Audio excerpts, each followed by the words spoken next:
এবং যার কাছে অপরাধ করেছেন তার কাছে এইভাবে করা লাগবে। আমার কথা ভাষা বোঝা যায়?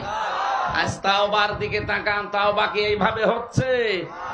অনতপ্ত হওয়া দূরের কথা, অনুশোচনা তো নেই, আরো বৃদ্ধি বাড়ছে। আপনি কিয়ামত পর্যন্ত কাবার গিলাফ ধরে থাকলো আপনার তওবা কবুল হবে না।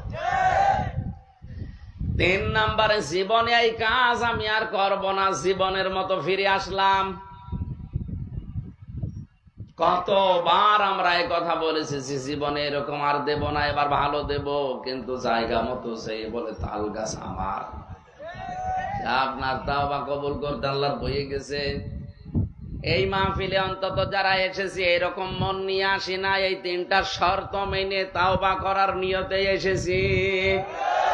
তাহলে বিশ্বাস করতে পারি এই আয়াত দ্বারা, ফাউলাইকা ইউবাদদিলুল্লাহু সাইয়্যাতিহিম হাসানাত, ওর পেছনের অপরাধ আল্লাহ সব মাফ করে জায়গাটা আজকে নেকি দিয়ে ভরা করে দেবে। আল্লাহ এই তাওবার নিয়তে এখানে আসার তৌফিক আমাদের দান করেন, বলেন আমিন। দরুদ আর সালাম রাসূলের উপরে পাঠ করে আজকের নির্ধারিত আয়াত, এই আয়াতটা নিয়ে বাংলাদেশে ধ্রুমজাল আছে, বিশেষ করে এই দেশে আর ভারতে। আমরা এই 2 দেশে পীর বেশি, তো এজন্য এই আয়াতটা গেলে ওই মানুষগুলো এই আয়াতটাই পড়ায় বেশি। অথচ এই আয়াত কোন ময়দানে নাজিল হয়েছে, এর প্রেক্ষাপট কি, এর ভেতরে শিক্ষা কি, এগুলো আমরা বলতে চাই না, জানিও না। সূরা তাওবার 111 নম্বর আয়াত, ভালো করে খেয়াল করবেন। আর যারা মুরিদ হতে যান বিভিন্ন দরবারে, কি কথা দিয়ে আপনি মুরিদ হন? রাসূলের কাছে 72 থেকে 73 জন মানুষ এসেছিল ইয়েমেন থেকে, তার ভেতরে আব্দুল্লাহ বিন রাওহা পর্যন্ত ছিল। তারা এসে রাসূলের কাছে হাতে হাত দিয়ে, বিশ্বনবী মুহাম্মদুর রাসূলুল্লাহ তাদেরকে আপনার মতো হাতে হাত দিয়ে শপথ পড়িয়েছিলেন। কি পীরের কাছে গেলে কি পড়ায়? শর্ত দেয় না যে আমার কাছে মুরিদ হতে হলে এই করবা, সকালে 2 বেলা জিকির, বিকালে 2 বেলা জিকির, সকালে এই করবা, বিকালে এই করবা, সারাদিন এরকম নিয়ম নীতি দিয়ে দেয়, সবক দেয়। কি দেয়? এখন বাংলাদেশে যত পীর আছে, প্রত্যেকটা পীরের দরবারে আপনি তাকাবেন, নিচ থেকে উপর পর্যন্ত 9টা করে সবক চলে। কয়টা? এই বলেন না কেন? আল্লাহ পাক কোরআনে কারিমে 9টা সবক দিয়েছেন। ওরা ওখান থেকেই নিয়েছে কিনা জানি না, কিন্তু কোরআনের সবকের সাথে ওদের সবকের কোনো মিল নেই। পীর সাহেবদের প্রথম সবক হচ্ছে জিকিরের সবক। কিসের? বলেন বলেন। আল্লাহ রাব্বুল আলামিনের প্রথম সবক কি? কোরআনে কারীম জানিয়েছে, ইকরা বিসমি রাব্বিকাল্লাযী খালাক। আল্লাহর প্রথম সবক হচ্ছে, হে নবী আপনি পড়েন। কি করেন? কারা একরাও মানে পড়া, আপনাকে পড়া লাগবে। আজ অনেক মানুষ বলে আমি জানি না তাই মানি না। আপনার ডবল গুনাহ হবে, আপনি জানেন না কেন? আপনি যে জানেন না এটা আপনার অপরাধ, আর অপরাধ করলে কি হয়? শাস্তি হয়। কি হয়? সুতরাং আপনি শাস্তির যোগ্য। কোরআনে 3টা শব্দ পেয়েছি আমি পড়ার বিষয়ে, কারা, তালাওয়া, রাতালা। 3টা শব্দের অর্থই হচ্ছে পড়ো, শুদ্ধ করে বুঝে, পরে আমল করার জন্য, কাজ করার জন্য, ওটা পৌঁছিয়ে দেওয়ার জন্য। ডিকশনারিতে অভিধানবেত্তা যারা আছে তারা করা, রাতালা, তালাওয়া এগুলোর অর্থ এভাবে লিখেছেন, পড়তে হলে আপনাকে শুদ্ধ করে পড়া লাগবে। অরাত্তিলিল কুরআনা তারতিলা, কোরআনে কারীমকে শুদ্ধ করে তারতিলের সাথে ধীরে ধীরে স্পষ্ট ভাবে উচ্চারণে পড়ো। এই আদেশ কার? এখানে যদি জরিপ চালানো যায়, আমার মনে হয় 100 জনের 90 জন এই আয়াতটা পারবে না। আয়াতের যে হক, এটা 100 জনের 90 জন ফেল করবে, অথচ জীবনে কোনো আফসোসও আসে না। পীরের কাছে মুরিদ হয়ে বসে আছে 90 বছর, কোরআন পড়তে পারে না। আল্লাহর প্রথম সবক পড়ো, আর পীরের প্রথম সবক হু হু করো। কিসের সবক দিচ্ছেন আপনি? নবীদের কাছে যারা এসেছে আল্লাহর নবী তাদেরকে 6টা সবক ওই দিন দিয়েছিলেন। কয়টা? আরো জোরে। সূরা মুমতাহিনার ভেতরে আমার আল্লাহ 6টা সবক তুলে দিয়েছেন।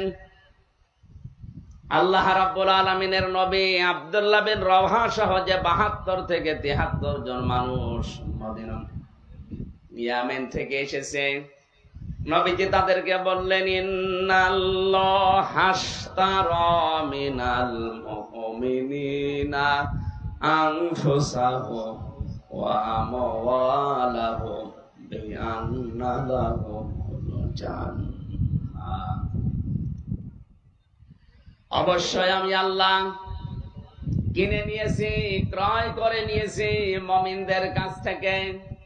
আমওয়ালাহুম ওয়া আনফুসাহুম ওয়া আমওয়ালাহুম বিআন্না লাহুমুল জান্নাহ, তাদের জীবন এবং সম্পদ জান্নাতের বিনিময়ে। আয়াতের দিকে খেয়াল করেন তো, ইন্নাল্লাহা আশতারা, অবশ্যই আমি আল্লাহ ক্রয় করে নিয়েছি। এখানে ক্রেতাকে, আরো জোরে বলেন, মিনাল মুমিনিনা, মুমিনদের কাছ থেকে। বিক্রেতাকে, মুমিন। বিক্রেতাকে যার তার জিনিস আল্লাহ কেনে না। ইন্নাল্লাহা আশতারা মিনাল মুনাফিকিনা, আল্লাহ দেয়নি যে আমি মুনাফিকদেরটা কিনতে চাই। তাহলে আমরা যে সে যা তা দিলে আল্লাহ কিনে নিত।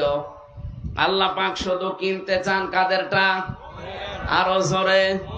জোর হলো না? আর একবার। আপনি আগে ভাবেন যে আপনি মুমিন কিনা। মুমিন কাকে বলে? নবীদের কাছে জিজ্ঞাসা করা হচ্ছে, হে নবী, আমার ভেতরে যে ঈমান আছে আমি কি করে টের পাবো? ঈমান থাকলে কারে মুমিন বলে? ঈমান থাকলে কি বলে? আমার ভেতরে যে ঈমান আছে এটা আমি টের পাবো কি করে? নবীজি বলেনি, যা সাররাতকা হাসানাতুকা ওয়া সাআতকা সাজ্জিয়াতুকা, যখন তোমার ভালো কাজগুলো তোমাকে আনন্দ দেয় আর অন্যায় কাজগুলো তোমারে কষ্ট দেয়, তুমি বুঝবা যে তোমার ভেতরে ঈমান আছে। আজ সমাজে ভালো কাজ সবার কাছে ভালো লাগে না, খারাপ কাজ সবার কাছে, অন্যায় কাজ সবার কাছে অন্যায় মনেও হয় না, কষ্টও লাগে না, আর আনন্দ নিয়ে করে। তাহলে এই হিসাবে হাদিস অনুযায়ী আপনার ঈমান আছে না গেছে আপনি টের পাচ্ছেন না। ঈমান যদি না থাকে, কোন মুনাফিকের, কোন ইহুদি খ্রিস্টানের, কোন বৌদ্ধর, কোন বেঈমানের আল্লাহ কিনবে না। আজ হাজারো মানুষ মুনাফিক হয়ে মসজিদ বানিয়ে দিচ্ছে, মনে হচ্ছে আল্লাহ ওর মসজিদ নেওয়ার জন্য বসে আছে। আরে ভাই, আল্লাহ তো ওইরকম না, উনি কিনতে চায় কিন্তু মুমিনদের কাছ থেকে। কাদের কাছ থেকে? প্রথমে কিনতে চায় আল্লাহ আনফুসাহুম, তাদের জীবন। আমাদের জীবনের মালিক কে বলেন তো? আরো জোরে বলেন। আল্লাহ যে জীবন কিনতে চায়, কথাটা কেমন হয়ে যাচ্ছে? আল্লাহর জীবন আল্লাহ দিয়েছে, এখন উনি আবার কিনতে চান। উনি আমাদের সম্পদের মালিক বানিয়েছে, উনি কিনতে চান। বিষয়টা কি? কিনতে চায় আসলে আমাদের ইচ্ছা। কি? আমার ইচ্ছা মতো আমার জীবন আমি যেখানে সেখানে ব্যয় করতে পারবো না, আমার সময় আমি যেখানে সেখানে দিতে পারবো না, আমার সম্পদ আমার ইচ্ছা মতো খরচ আর হবে না, কারণ আমি তো বেচে দিয়েছি। আর বেচা জিনিসের উপর আমার কোনো অধিকার, আরো জোরে, বেচা জিনিসের উপর অধিকার থাকে। যদি আমি কিছু না নিতাম, আমি তো জান্নাত নিয়ে নিয়েছি, জান্নাতও নেবেন, আবার বেচা জিনিসের উপরে অধিকারও রাখবেন। এটা কি পাগল? এই কথা বলেন না কেন? সুতরাং যারা জান্নাতের বিনিময়ে বিক্রি করে দিয়েছেন জান আর মাল, এখন আপনি জান্নাতের মালিক, আর জানমালের মালিক কে? আরো জোরে। এটা এখন আর মন মতো নিজে খরচ করতে পারবেন? পূজার জন্য চাঁদা চাচ্ছে দিতে পারবেন না। মমতাজের গানের অনুষ্ঠান হবে, 500 টাকা দিতে পারবেন? কারণ টাকার মালিক আর আপনি। বলেন বলেন। আপনি তো দিয়ে দিয়েছেন আল্লাহকে, আপনি তো চান যে আপনার জন্য এই টাকা দিয়ে এই জীবন দিয়ে যেন জান্নাত বানানো হয়। নবীজি বলেন, আমার কাছে যারা বায়াত গ্রহণ করতে চাও 6টা শর্ত দিয়ে দিলাম, আপনারা মিলাবেন। এই 6টা শর্ত আমাদের জীবনে যদি থাকে তাহলে আমরা এই আয়াত অনুযায়ী জান্নাত কিনে ফেলেছি। আর যদি আমরা না পারি তাহলে শুনে যাওয়াই হবে।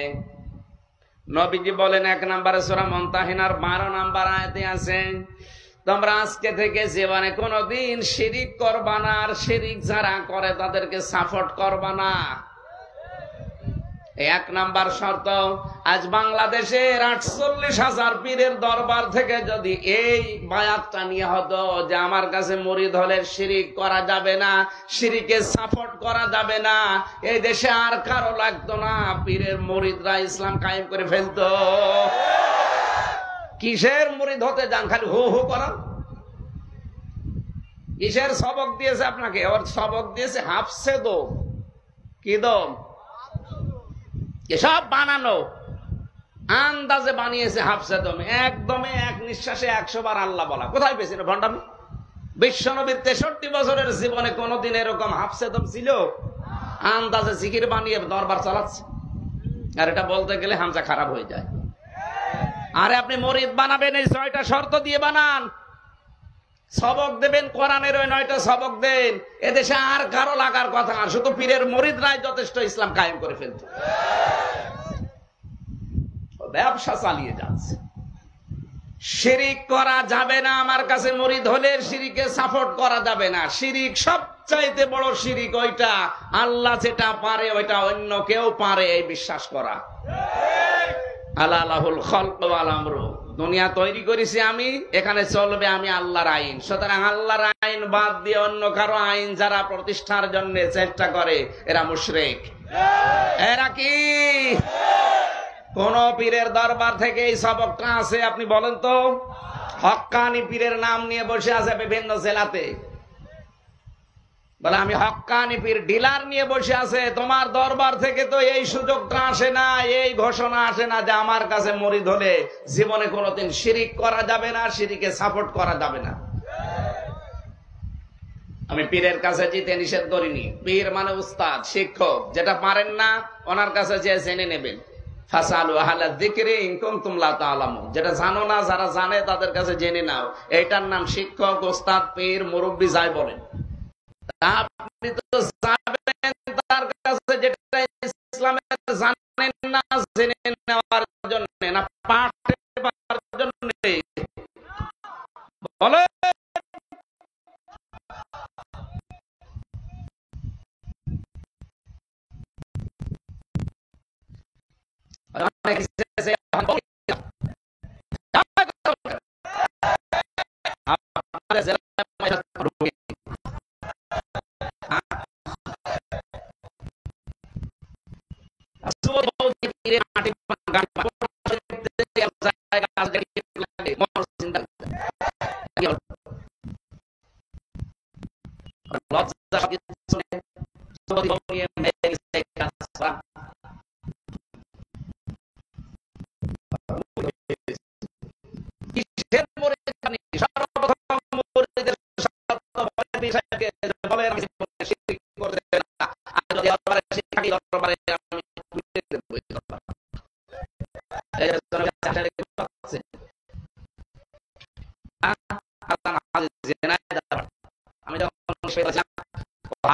এই যে ভাবে আমরা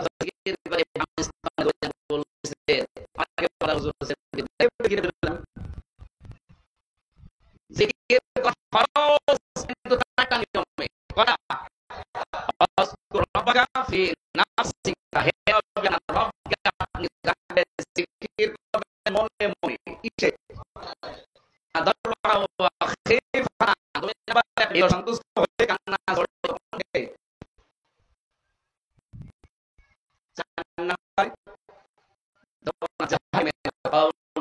উচ্চ আওয়াজ আপনি শিখবে আল্লাহ শিখিয়েছে এইভাবে আপনার শিক্ষা